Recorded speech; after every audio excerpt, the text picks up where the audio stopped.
एक अहम खबर आपको बता रहे हैं। रायपुर में चिंतन शिविर के ऊपर वार पलटवार साफ साफ दिख रहा है। मुख्यमंत्री भूपेश बघेल ने एक नहीं कई सारे सवाल उठाए।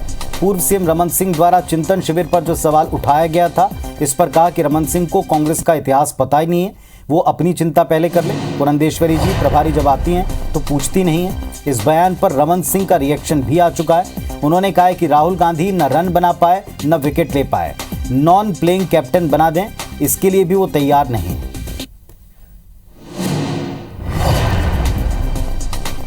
इतिहास के बारे में मालूम नहीं है, वो अपनी चिंता कर ले। उसकी स्थिति क्या है? पुरंदेश्वरी जी आती हैं तो उसको पूछता क्यों नहीं, उसको पूछती क्यों नहीं? पुरंदेश्वरी जी आती हैं उसके प्रभारी, तो रमन सिंह से पूछती क्यों नहीं, उससे बात क्यों नहीं करती, इतना उपेक्षा क्यों? इसके बारे में पहले बता लें। और राहुल गांधी तो ऐसे व्यक्ति हैं जो इस चिंतन शिविर के केंद्र बिंदु हैं।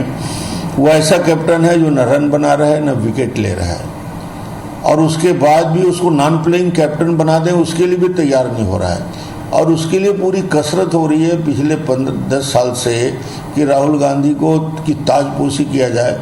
मुझे लगता है कि चिंता का विषय यही है।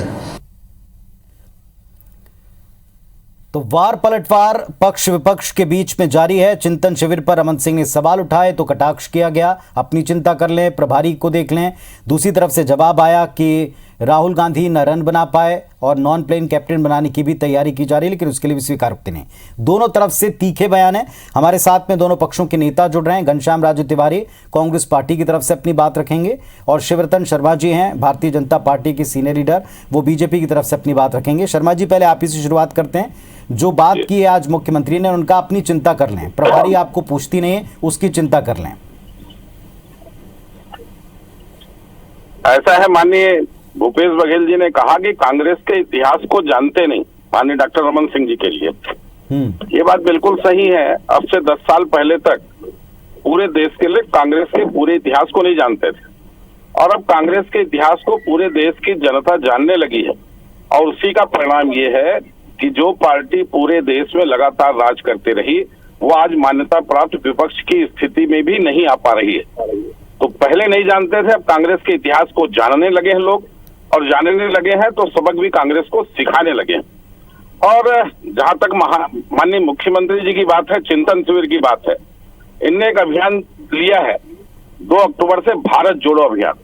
अरे जो पार्टी का इतिहास भारत को तोड़ने का इतिहास रहा हो, जिस पार्टी ने मातृभूमि के विभाजन के प्रस्ताव को स्वीकार करने का प्रस्ताव अपनी राष्ट्रीय कार्य समिति में पारित किया हो, जो भारत को तोड़ने के इतिहास की पार्टी हो, वो जोड़ने की बात करे, तो चिंतन शिविर में कहीं कोई चिंतन नहीं है, खाली कोरी गप्पबाजी है।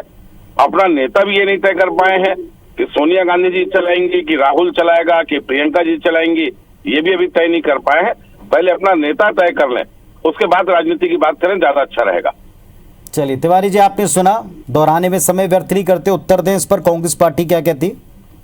देखिए, डॉक्टर रमन सिंह जी प्रदेश में 15 साल तक मुख्यमंत्री रहे, लेकिन उनसे ये अपेक्षा जरूर की जाती है कि उनके जब भी बयान आए तो वो सारगर्भिक और कहीं न कहीं बातों में दम दिखना चाहिए। परंतु जिस प्रकार की बयानबाजी डॉक्टर रमन सिंह जी लगातार पिछले कुछ महीनों से कर रहे हैं, जिन्होंने आतंक से अपने पिता को खोया, दादी को खोया, और आज 2004 से लगातार आज 2022 तक सांसद हैं, वो राहुल गांधी जी अगर पार्टी का नेतृत्व कर रहे हैं और हम अगर असफल हुए हैं, हम हताश नहीं है, उस पर अगर हम चिंतन करते हैं, तो भारतीय जनता पार्टी इतनी क्यों तिलमिलाई हुई है, ये समझ से परे।